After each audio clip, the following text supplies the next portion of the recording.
ఏమయ్యా రఘురామయ్య, మీసాలొచ్చాక కొడుకుల్ని దూరంగా ఉంచాలి, పెళ్ళాలొచ్చాక అంటరాని వాళ్ళుగా చూడాలి. అది చేతకాక నా కొడుకులు, నా బిడ్డలు, నా సంతానం అని పట్టు కూర్చుంటే వాళ్ళు మాత్రం ఎంతకాలం ఊరుకోగలరయ్యా? పాపం అమాయకులు కాబట్టి, పెళ్ళాల పైట చెంగుల్ని పాము పడగలనుకుని భయపడే పసిపిల్లలు కాబట్టి ఇన్నాళ్ళు ఆగారు. ఇప్పుడు అడుగుతున్నారు. అడిగితే కాదనడానికి నువ్వెవరివయ్యా? పంచు పంచు ఆస్తుల్ని. రంగా, నువ్వు కూడా పెద్దోడు చిన్నోడు చెప్పిందే కరెక్ట్ అంటున్నాను. చెప్పింది చేసి నీ పెద్దరికం కాపాడుకో. రంగా, నువ్వు వాడితో చేరి నన్ను వెన్నుపోటు పొడుస్తావా? పెద్ద పెద్ద వాళ్ళకే తప్పట్లేదు వెన్నుపోట్లు, నువ్వెంత?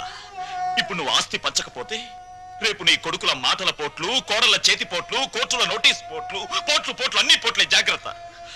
రంగా, ఒకటిగా కలుసున్నప్పుడు ఆస్తి పంపకాలు ఎందుకురా? అమ్మా, ఈ చేతి వేళ్లున్నాయి, ఇవి అన్నం కలుపుకోవడానికి, తినడానికి, కడుక్కోవడానికి కలిసి ఉంటాయి. తిన్నాక వేటికవే నీకు నువ్వే నాకు నేనే అని మళ్ళీ మళ్ళీ దూరం అవుతాయి. నీ శరీరంలోని భాగాలే ఒకటిగా ఉండనప్పుడు నీ కడుపులో పుట్టిన బిడ్డలు మాత్రం ఒకటిగా ఎలా ఉంటారు? ఎందుకు ఉండాలి? రంగా, ఎందుకురా అందరూ కలిసి ఆయన్ని చిత్రహింస చేస్తున్నారు? చిన్న కొడవలు ఆపేసి భోజనానికి రండి. ఏ విషయం తేలేదాకా మేమెవరం భోజనాలు చెయ్యం. రండి.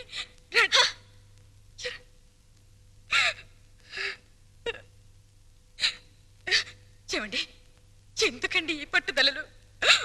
వాళ్ళు చెప్పినట్టు చెయ్యండి, ఆస్తి పని చెయ్యండి.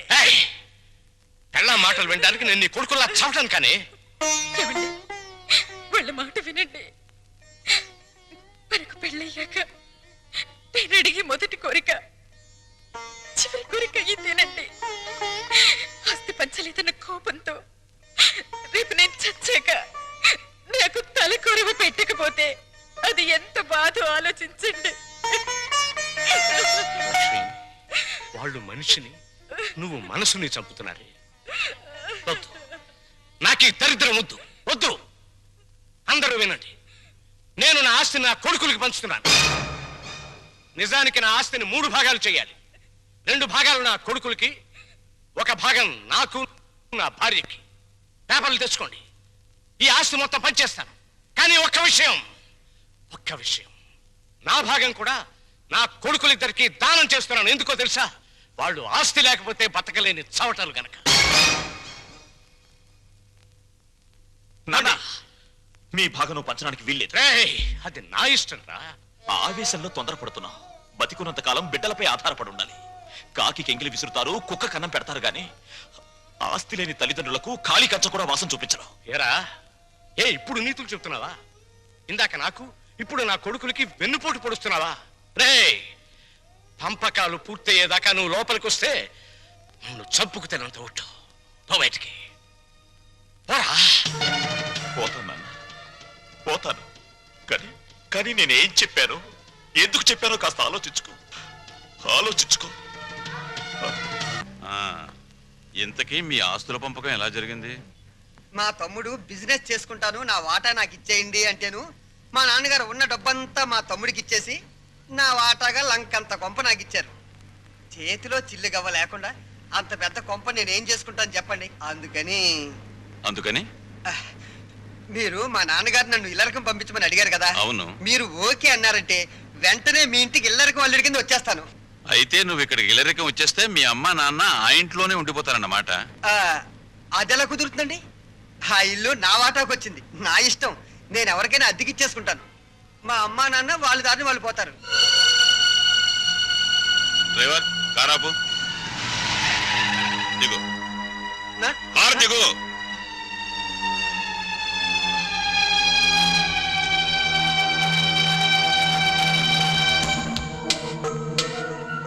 ఏంటి బర్త్డే కేక్? ఈ రోజు నా బర్త్డే అని మీకు ముందే తెలుసా? ఎన్ని తెలుసుకుంటే నువ్వు నా భార్యవయ్యావే. అక్షింతలు తీసుకుని ఆశీర్వదించండి. అయ్యో, అదేంటండి తల మీద వేసి అక్షింతలు నోట్లో వేసుకుంటున్నారు? నెత్తి మీద కిరీటంతో రావాల్సిన దానివి తోలు చెప్పులతో వచ్చావు. పండగ మరి ఎందుకు చెప్పు డిస్కషన్? అది అక్కడ పెట్టే.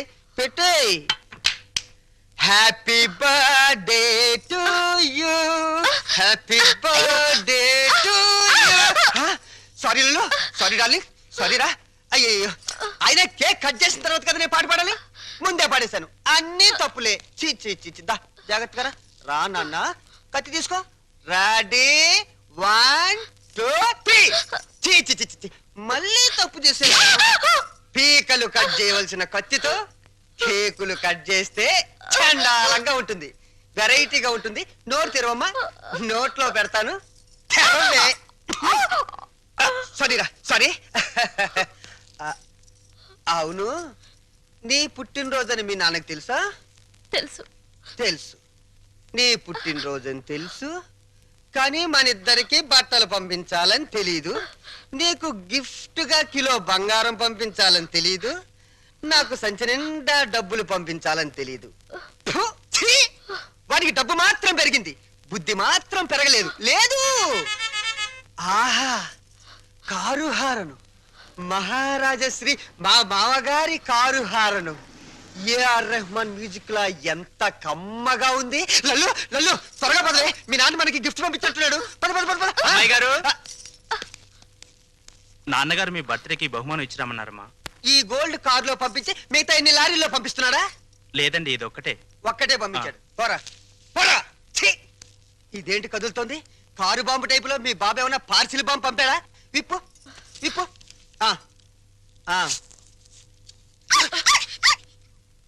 కుక్క పిల్ల. ఓ, వెరైటీగా ఉంటుందని నీ బాబు స్మగ్లర్ టైప్ లోని దీని పట్ల బంగారం పంపించుంటాడే. కసక్కన బంగారం బయటిరా. హలో. ఆహా, దిష్టి బొమ్మలా చీరగట్టిన ముష్టి దానిలా ఎంత బాగున్నావే. చిన్న డౌటు, మా చెల్లులు కడుపు వచ్చింది, నీకింకా కడుపు రాలేదేంటే? మాటలతో కడుపు రాదురా చవట. ఏంటా లుక్కు? ఆ మాటకొస్తే ఇల్లరికి వెళ్ళేందుకు నాకు రావాలే పెద్ద కడుపు. చూడు, నీకో చిన్న విషయం. కడుపేసుకుని నా చెల్లెలు వస్తుందన్న సంతోషంలో నువ్వు ఎగబడి వెళ్ళిపోయి ఏంటమ్మా ఇంత చిక్కిపోయావు? ఇలాంటి ఎగస్ట్రా డైలాగులు మాట్లాడేవనుకో చెప్పు తెగుద్ది. అది